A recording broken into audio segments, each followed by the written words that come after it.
জনগণকে কনভিন্স করাটাই হচ্ছে আমাদের ইঞ্জিনিয়ারিং। ত্রয়োদশ জাতীয় সংসদ নির্বাচনে 2/3 বেশি আসনে জয়ী হয় বাংলাদেশ জাতীয়তাবাদী দল বিএনপি।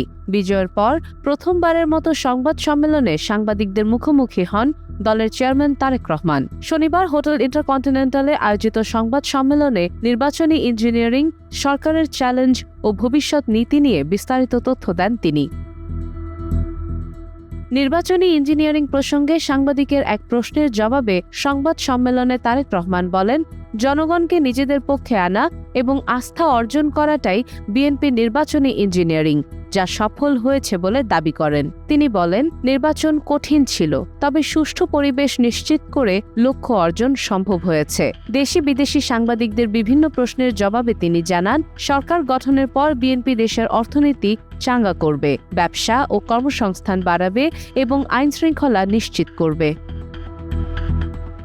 পররাষ্ট্র নীতি সম্পর্কে তারেক রহমান বলেন, বাংলাদেশের স্বার্থ রক্ষা প্রাধান্য পাবে। ভারত, পাকিস্তান ও চীনের সঙ্গে সম্পর্ক সব দেশের জন্য সমানভাবে থাকবে।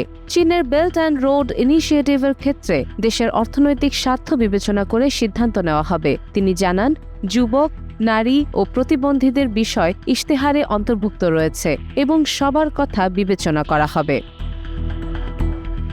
শেখ হাসিনার বিচার আইনি প্রক্রিয়ার ওপর নির্ভর করবে, আর সার্ক পুনর্গঠন ও চীন-বাংলাদেশ সম্পর্ক উন্নয়নে ভবিষ্যতে যৌথভাবে কাজ হবে।